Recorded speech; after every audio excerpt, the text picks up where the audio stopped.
Today is November 4th, 2024. This is Robusta, and we have a guest trainer today. Di Hillstead is a scrapbooking and graphic design expert, and she's going to be sharing all about color theory today. In regards to color, I had a scrapbooking store for 11 years. When we opened, we were the first in Western Canada. When we closed 11 years later, there were 20 locations that you could buy supplies at within an hour's drive of our store. So we saw the writing on the wall, um, but chose to close because I had just received a breast cancer diagnosis and I needed to focus on my health versus the business. And it was a really classy way to go out without people thinking that we were going out of business. I think that was a gift in a lot of ways, but that's another story for another time. Ideas are my superpower. I always have an idea and always have an opinion. So if I'm working very hard at not offering those opinions when not asked for, but that's how it goes. One thing that I know for sure is that I am happiest when I'm helping others, especially if that happens to involve travel. I have traveled and taught women's health classes in 3 different countries, and I would love to be able to do that again. So, and as a random side note, I have a master's in scrapbooking arts. Of course, it's not given by an accredited university. It's given to from a magazine of the time. There are hundreds of hours of classes that I took through them to obtain that. But it's just a fun little side note when I say I've never been to university, but I have a master's degree. So today, what I hope that you will end up learning after this few minutes is an understanding of vocabulary associated to color, such as hue, tint, shade, and saturation, a breaking down of the color wheel will unlock the mystery and unearth the fun. We will talk about receiving a basic plan for creating your own brand package, because we're talking with entrepreneurs today. So before we get started, does anybody remember this image that was hot in the early 2000s where people were, is it black and blue or is it white and gold? Do you remember it? And if you did, what color do you remember seeing? I would be curious to hear what that is. It's white It and got, gold. it is not. I see white and gold. In this picture, you will see white and gold, and I did that specifically. But do you remember what you saw when the original picture came through? You may or may not. That was a long time ago. The difference is the mystery is light, and how the eye receives the light and how the photo was presented. So that brings us to color. As you see down below, I found the original dress listed online and how much it was, and it is black and blue. And you can see from this picture that the dress wearer is standing in front of a window, and that is highlighting reflective light, and the actual colors is what you see on her rear. Simply put, color is how light is reflected or absorbed by an object and how our eye receives that information. We have 3 cones in our eyes that receive light, which transforms to color.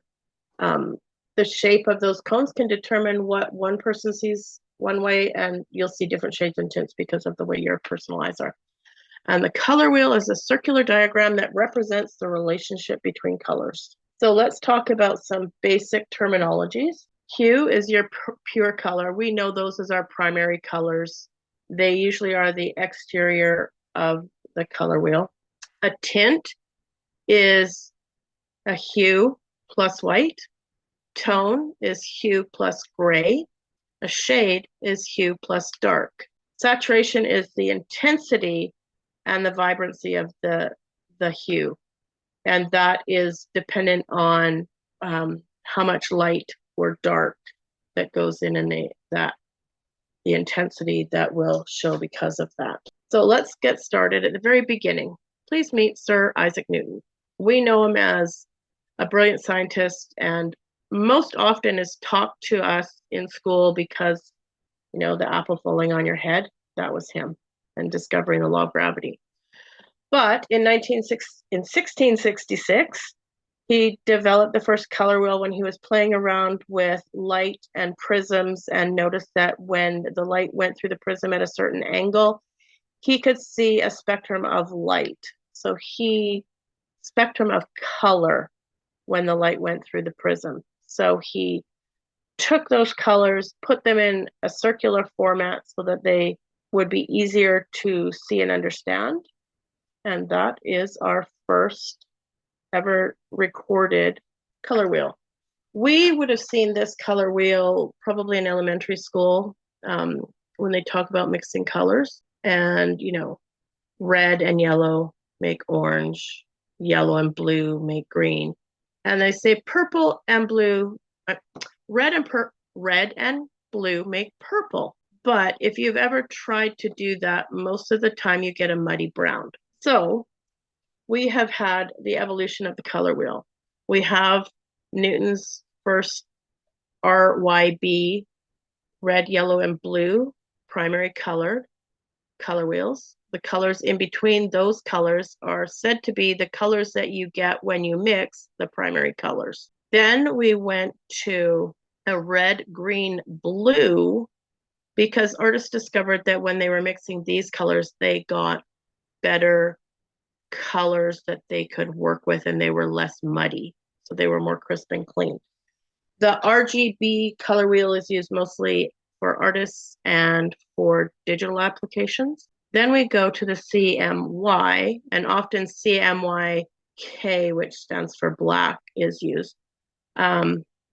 These are predominantly used in digital applications and in specific print applications. So if you're going to a printer and asking for business cards to be printed or flyers to be printed, they will be working off the CMY because they get more consistent color mixes from that color wheel.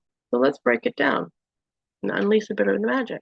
When you are choosing colors that go together, there are several different ways that you can use a color wheel to get combinations that naturally go together. You have complementary colors, which are colors that are opposite the color wheel. Like in the example there, you see that you've got the yellow and the purple. You can always make those colors work. It might not be your personal preference, but from a design point of view, they're tried and true. Split complementary, 3 colors.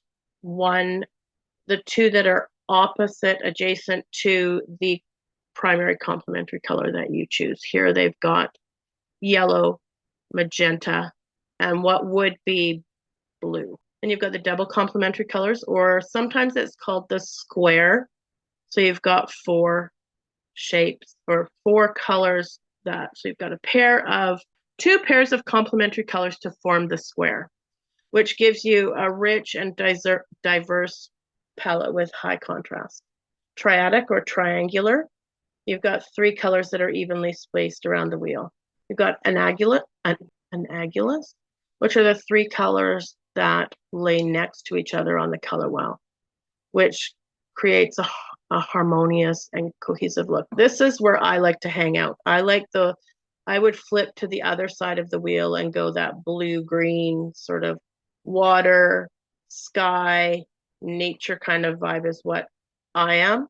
Or monochromatic, where you've got one primary color and a variations of shades, hues, or tones that you work with.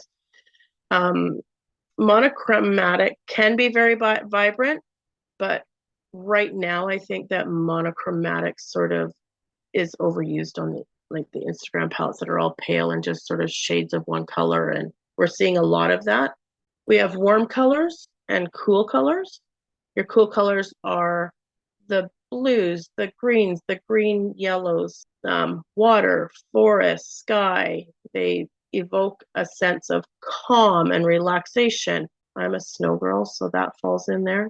Fire, heat, passion, desert, anger, those more intense emotions usually fall under those warm colors of the red-based, yellow-based, orange-based colors. I'm a cool color girl. What do you do from there? As a small business owner, if you are looking to build a brand cohesiveness, what do you do? To have some fun, if you are unsure of what the feel of your you want your brand to be or whatever, I would suggest taking 10 to 15 minutes and going to Pinterest and type into the search engine cool images in nature or cool images with travel, or and just scroll through, and whatever strikes your fancy, click on it and save it in a file that says, I don't know, quick scroll or something.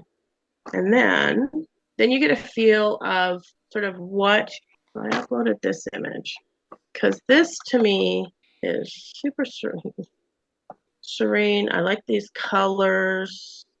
And of course, we're all familiar with Canvas Color Picker.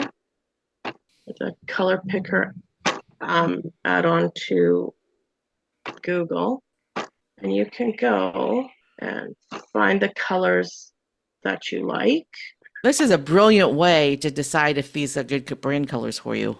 So when you're choosing a brand kit or colors for branding, you want to do one that's predominant, which would be when you're looking at the color wheel, you would be picking, that would be your starting point. Here you've got the color wheel. When we click on this and it pops out, we've got a linear. This bar around the bottom is just they've cut the circle and elongated it. So I'm going to go into here and I'm going to find, so there is my